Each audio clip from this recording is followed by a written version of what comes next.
हमने इससे पहले वाला पार्ट है वो पहले वीडियो में कंप्लीट कर लिया है। इसमें हम आरएनए वर्ल्ड और ये जो रेप्लिकेशन वगैरह इनके बारे में देखेंगे। तो मतलब एक छोटे छोटे पार्ट में कवर कर रहे हैं, तो आपका 5 या 10 मिनट लगेगा इसको कंप्लीट करने के अंदर। तो ये कहता है कि फोरगोइंग डिस्कशन, इमीडिएट क्वेश्चन आता है दिमाग के अंदर कि जेनेटिक मटेरियल कौन है, पहला जेनेटिक मटेरियल कौन है।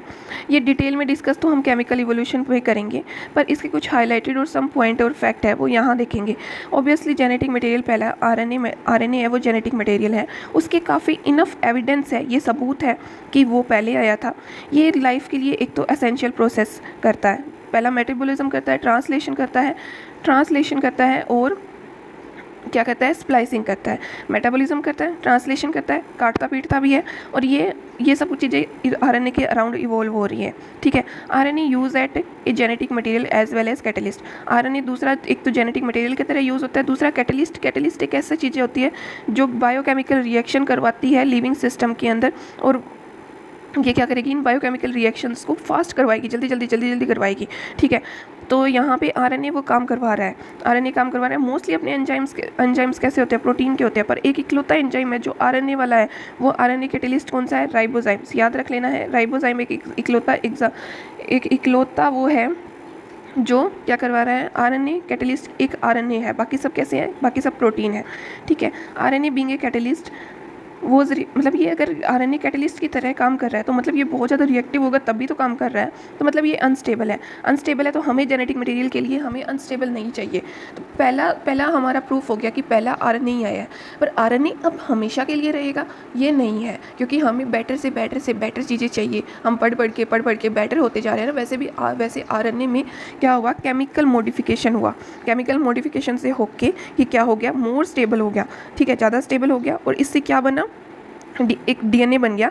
और डीएनए के अंदर आरएनए अभी तक सिंगल स्टैंडर्ड था, और अब डीएनए हमारे पास क्या आ गया, डबल स्टैंडर्ड आ गया, और ये कॉम्प्लीमेंट्री है। डबल स्टैंडर्ड आ गया, कॉम्प्लीमेंट्री हो गया, इसके अंदर हाइड्रोजन बॉन्ड बन जाएगा। अभी पीछे वीडियोस में देखा था कि कैसे ये कौन इसकी स्टेबिलिटी करवाता है, कौन नहीं करवाता है। तो ये डबल स्टैंडर्ड बन जाएंगे, कॉम्प्लीमेंट्री हो गए। ठीक है, इससे क्या होगा कि ये रेजिस्ट करेंगे इवोल्यूशन, ये रेजिस्ट किसको करेंगे, म्यूटेशन को, चेंजेस को, इन सब को रेजिस्ट करेंगे, और ये रिपेयर की प्रोसेस है वो इसके अंदर काफ़ी अच्छी हो जाएगी। किसके कारण हुई है रिपेयर की प्रोसेस काफ़ी अच्छी, ये कॉम्प्लीमेंट्री होने के कारण हुई है। एक तो ये डीएनए जब डबल स्टैंडर्ड हो गया, कॉम्प्लीमेंट्री हो गया, उसके कारण क्या किया, एक तो इसने रेजिस्ट किया चेंजेस को, और दूसरा ये रिपेयर करवाता है, इसने इवोल्व कर लिया रिपेयरिंग प्रोसेस को। ठीक है, तो इतना याद हो जाएगा कि आरएनए पहले आया है, आरएनए मेटाबॉलिज्म, ट्रांसलोकेशन, स्प्लाइसिंग वाली चीज़ें करवाता है, ये सब आरएनए के अराउंड घूमता है। आरएनए एक जेनेटिक मटेरियल और कैटलिस्ट की तरह काम करता है। कैटलिस्ट वो राइबोजाइम है जो कि बहुत ही रिएक्टिव और अनस्टेबल है, तो उसके कुछ केमिकल मॉडिफिकेशन से क्या हुआ, मोर स्टेबल कंपाउंड बन गया जो कि डीएनए था। डीएनए डबल स्टैंडर्ड कॉम्प्लीमेंट्री है जो चेंजेस को रेजिस्ट करता है और इवोल्व करता है रिपेयर की प्रोसेस को। अब नेक्स्ट पार्ट आता है रेप्लिकेशन। ठीक है, रेप्लिकेशन का क्या है कि while proposing double helical structure DNA, Watson and Crick immediately propose a scheme of replication DNA. The questioned the original statement that is as follow: it is not accept our notice that the specific pairing we have postulate immediately suggest a possible coping mechanism for the genetic material. Watson and Crick. अब सुनो कि जब उन्होंने double helical structure बताया था DNA का, तो Watson और क्रिक ने तुरंत ही ये सोचा समझा कि हमने चलो डबल हेलिकल स्ट्रक्चर तो बना दिया, पर इसे आगे इसकी कॉपी बनाने की भी ज़रूरत है। डीएनए आगे हर नई सेल में भी जाएगा, तो कैसे जाएगा। उन्होंने बताया कि हमारे नोटिस में, मतलब ये हमारा काम नहीं है, डीएनए की कॉपी बनाना हमारा काम नहीं है। डीएनए की कॉपी डीएनए खुद ही बना लेता है, वो इतना इंटेलिजेंट है कि वो अपनी कॉपी खुद बना लेगा, खुद डिसाइड करेगा कि मेरी कॉपी में क्या बनेगा। It was not except our notice, हमने नोटिस किया है, specific pairing we have postulate immediate suggest that possible copying mechanism for the genetic material. Watson and Crick ने ये मॉडल दिया। The scheme suggest that the two stand separate act as a template, दोनों stand अलग अलग हो जाएंगे और ये टेम्पलेट की तरह काम करेंगे for synthesis of new complementary stand, और नया कॉम्प्लीमेंट्री स्टैंड बना लेंगे। जैसे कि पहले ये डीएनए था, अब यहाँ से कुछ क्या हो रहा है, ओपन हो रहा है, तो वहाँ पे क्या बन रहा है, नया डीएनए बन रहा है। DNA molecule DNA molecules could have one parental and one synthesized strand. DNA molecule के पास क्या है, एक parental है और एक नया synthesized strand है. This scheme was termed as semi conservative DNA replication. इस टर्म को क्या नाम दिया गया, सेमी कंजर्वेटिव DNA रेप्लिकेशन. अब देखो वर्सन एंड क्रिक ने ये तो बता दिया कि ये क्या है, सेमी कंजर्वेटिव है. एक नया स्ट्रैंड रहेगा, एक पुराना स्ट्रैंड रहेगा, एक नया एक पुराना. ठीक है, आप कितने भी रेप्लिकेशन कर लो, ओनली 2 स्ट्रैंड पुराने रहेंगे, बाकी सब नए रहेंगे. फिर यहाँ पे ओके तो वॉटसन एंड क्रिक ने ये तो बता दिया, पर इन्होंने कोई एक्सपेरिमेंटल प्रूफ नहीं दिया था. एक्सपेरिमेंटल प्रूफ आगे जाके किसी और ने दिया है. तो ये सारा अपने को याद रखना है कि वॉटसन एंड क्रिक ने ही बताया था कि इनका डबल हेलिकल स्ट्रक्चर होता है और ये रेप्लिकेशन करते हैं. रेप्लिकेशन में उन्होंने ये भी नोटिस किया कि DNA इतना इंटेलिजेंट है कि वो अपनी कॉपी खुद बना लेगा. एक तो वो पुराना स्टैंड रखेगा और आगे नया स्टैंड बनाता जाएगा. ओके तो इसके एग्जाम्पल, इसको एकदम अच्छे से हम एक्सपेरिमेंट में देखेंगे. एक्सपेरिमेंटल प्रूफ की बात आती है तो चल रही है ना वीडियो की, मैं चुपचाप बंद में ही बोले जाऊँ. एक्सपेरिमेंट प्रूफ में क्या है, it is now prove that DNA replication ये प्रूफ क्या करेगा कि DNA रेप्लिकेशन है वो सेमी कंजर्वेटिव है. It was shown first in Escherichia coli and subsequently in higher plant. ये हायर प्लांट वाला एकदम नीचे यहीं प्रूफ में दिया हुआ है कि ये विक्सिया फाबा. आप यहीं पे ही लिख लो कि हायर प्लांट में कौन सा है, विक्सिया फाबा, और जो कि टेलर ने किया था इसका यूज़, और उसने रेडियो आइसोटोप का यूज़ किया था. यहीं लिख लो छोटा सा, ताकि क्या होएगा कि आगे मतलब दोनों को अच्छे से आप ऐसे कर सकोगे, सेपरेट कर सकोगे. ठीक है, तो पहला एक्सपेरिमेंटल प्रूफ है वो किस पे हुआ, एक तो इजरेंशिया कोलाई पे. इजरेंशिया कोलाई है, ओके इजरेंशिया कोलाई है अब तक. और यहाँ पे ये हो गया. सच प्लांट्स में, ह्यूमन सेल्स में, इन सब पर भी काफ़ी सारे एक्सपेरिमेंट हुए. वो एक अलग बात है. हमने एक ही तो इजरेंशिया कोलाई का, एक कोलाई वाला, और एक क्या है विक्सिया फाबा टेलर ने दिया था जो वो. उसके बाद में क्या आता है कि जो मैथ्यू मेशेल्सन और Franklin Stahl perform a following experiment in 1958 में इन्होंने एक एक्सपेरिमेंट परफॉर्म किया. कौन से सन में, 1958 में. किसने, मेशेल्सन एंड स्टाल ने 1958 में एक एक्सपेरिमेंट किया जो कि बताता है कि DNA क्या है, सेमी कंजर्वेटिव नेचर में है. उन्होंने क्या किया, ई कोलाई को किस में ग्रो करवाया, एक हैवी आइसोटोप नाइट्रोजन वाले मीडियम में ग्रो करवाया, जो कि जिसका नाम था NH4Cl. यहाँ नाइट्रोजन क्या था, नाइट्रोजन 15 था. ये रेडियो एक्टिव नाइट्रोजन अब यहाँ पे क्या करेगा कि जो भी न्यूली सेल्स होगी उनके अंदर चला जाएगा, क्योंकि वो रेडियो एक्टिव आइसोटोप रहा है. तो उसके DNA में, उसके बाकी सब चीज़ों में जहाँ नाइट्रोजन थी वो सारी नाइट्रोजन रेडियो एक्टिव हो जाएगा. As only nitrogen source for many generation.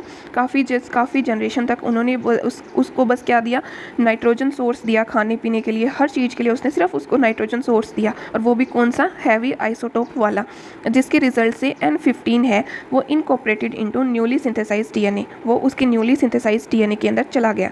As well as nitrogen containing और भी कंपाउंड. ऐसा नहीं है कि बस उसके अंदर DNA में गया, और भी सब कंपाउंड थे ना, वहाँ भी चला गया.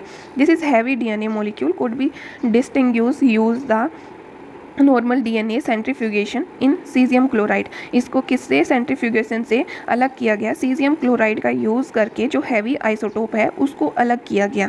ये मतलब क्या है, डेंसिटी ग्रेडियंट से, कि आपका हैवी वाला अलग आ जाएगा, और जो लाइट वाला है वो अलग आ जाएगा. तो ये सीजियम क्लोराइड में इनकी डेंसिटी ग्रेडियंट के अकॉर्डिंग इन्हें अलग किया गया. और आप ये नोट कर लो कि N15 एक रेडियो एक्टिव आइसोटोप नहीं है, ये ओनली ऑन हैवी आइसोटोप है, ओनली ऑन हैवी है. तो आपको मेशेल्सन एंड स्टाल का, ये मेशेल्सन और स्टाल का जो एक्सपेरिमेंट है जो ई कोलाई पे किया गया, NH4Cl एक सोर्स लिया गया, उसको इसके ऊपर इसको ग्रो करवाया गया. तो ये किस पे बेस्ड था, ये हैवी नाइट्रोजन पे बेस्ड था. हैवी नाइट्रोजन मतलब N14 only based on density, ये ओनली ऑन डेंसिटी के ऊपर बेस्ड था. ओके, रेडियो एक्टिव मत लगा देना, प्लीज़ मत लगा देना.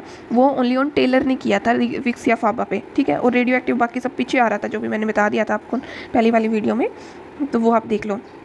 उसके बाद में then they perform cell into new medium. अब उसी मीडियम का जो हैवी आइसोटोप वाला था ना, इस हैवी आइसोटोप में इसने जो ई कोलाई ग्रो करवाया था उसमें से इस ई कोलाई को लिया, और अब क्या किया इसने, अब नॉर्मल N14 वाला है ना उसमें ग्रो करवा दिया.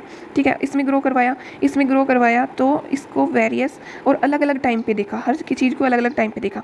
जैसे ई कोलाई है वो हर 20 मिनट में क्या कर जाएगी, कर जाएगी ना, मतलब रेप्लिकेट कर जाएगी। तो इसने एक बार 20 मिनट पे निकाला, एक बार 40 मिनट पे, एक बार 80 मिनट पे, अलग अलग टाइम में पे इसने इकोलाई को उस मीडियम में जब ग्रो करवा रहा था तो अलग अलग टाइम पे निकाल कर देखा। तो जब उसने पहली जनरेशन निकाली, जब 20 मिनट बाद में निकाला, तो उसको 100% हाइब्रिड मिला। ठीक है, 100%, क्योंकि ये भी 15 है, ये भी 15 है, ये 14 है, ये 14 है। ठीक है, तो 100% हाइब्रिड मिला।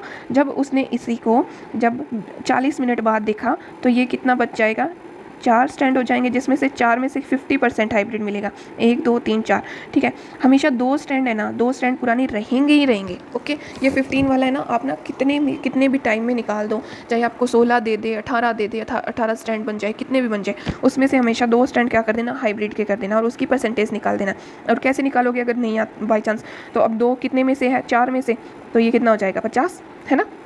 ऐसे ही आपको कितनी मिनट बाद में, 80 मिनट बाद में देखें तो 1 में 2, 4, 4 में 2, 2 में 1, 4 में 2, 6 में 3 और 8 में 4, 4 जनरेशन मतलब 16 में 2 तो रहेंगे ही रहेंगे। तो 2/16 इंटू 100 करेंगे तो कितना परसेंटेज आ जाएगा हमारे पास, ये 8 12 पॉइंट, हाँ, तो 12 पॉइंट समथिंग आ जाएगा। ठीक है, 12 पॉइंट समथिंग, 12.25 आ जाएगा। हमेशा क्या करना है, 2 स्टैंड रहना है। जितनी भी जनरेशन में कितने बन सकते हैं, 4 में 16 बन जाएंगे। तो इससे परसेंटेज निकाल लो कि इतना परसेंट तो हाइब्रिड रहेगा और बाकी सब क्या बन गया है, न्यू बन गया है। ओके, तो ये चीज़ समझ आती है भी। मतलब उसने पहले तो उसमें क्या करवाया था, उसने पहले हैवी में ग्रो करवाया, फिर उसको लाइट वाले में लाया। ओके, पहले हैवी में ग्रो करवाया, फिर लाइट वाले में लाया है और फिर देखा है कि 15 कितने में आ रहा है। ओके, ये देखो, ये रहा N15 वाला DNA लिया, N15 वाला DNA निकाला, उसमें से हैवी वाले में काफ़ी टाइम तक उसने ग्रो करवाता रहा उधर, तो उसके हर जगह में N15 घुस गया। अब N15 वाले को क्या किया, अब किस में देखा, अब नए जनरेशन में यहाँ क्या ले रखा है, मान लो आप यहाँ पे आप क्या ले रखा है, N14 वाला ले रखा है, N14 वाला ले रखा है, तो नया DNA N14 इसके साथ जुड़ता जा रहा है। तो मतलब ये रेड वाला जो था वो हैवी है, ओनली 2 ही रहेंगे, 2 हाइब्रिड, हमेशा 2 ही स्टैंड हाइब्रिड रहेंगे। ठीक है, और बाकी सब नए बनते जाएंगे, ये अलग हो जाएगा, ये अलग हो जाएगा, ये अलग हो जाएगा। मतलब कभी भी जो पुराना स्टैंड है वो कभी ख़त्म नहीं होगा, वो चलता जाएगा, कभी ख़त्म नहीं होगा, और नया स्टैंड उससे जुड़ता जाएगा, फिर वो अलग हो जाएगा, फिर जुड़ जाएगा, फिर अलग हो जाएगा, फिर जुड़ जाएगा। ठीक है, तो इससे क्या पता चलता है कि ये सेपरेशन, और ये आपने सीजियम क्लोराइड वगैरह लिखिए, इसको डेंसिटी के अकॉर्डिंग इसको सेपरेट कर रहे हैं। ठीक है, ये मेसेल्सन-स्टाल एक्सपेरिमेंट है जहाँ रेडियो एक्टिविटी का यूज़ नहीं है, हैवी आइसोटोप का यूज़ हुआ है। ठीक है, दस the DNA that extracting from culture one generation after transform N15 to N14 medium after 20 minute divided 20 minute has hybrid intermediate density आपको hybrid देखने को मिलेगा 20 मिनट के बाद में। एग्जैक्ट 40 मिनट के बाद में आपको एक और नई जनरेशन देखने को मिलेगी, और उसके अंदर क्या होगा, इक्वल अमाउंट ऑफ हाइब्रिड और light DNA composed of equal amount of this hybrid DNA and light DNA। इसके अंदर क्या होगा, इक्वल अमाउंट ऑफ क्या हो जाएगी, हाइब्रिड होगा और इक्वल अमाउंट में लाइट होगा। ये 14 है सब, और ये 15 एक और ये 14 वाला।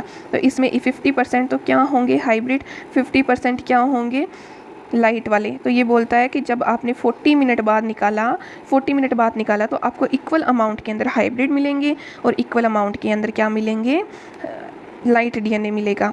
उसके बाद में आता है कि E coli was allowed to grow 80 minute का भी मैंने बता दिया, ना बताऊँ भी, हाँ ठीक है। Very similar experiment evolving use radio active thymidine.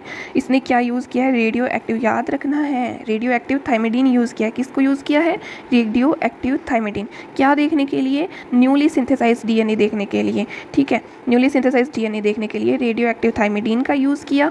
और यहाँ पे DNA chromosomes was perform by on विक्स या फाबा।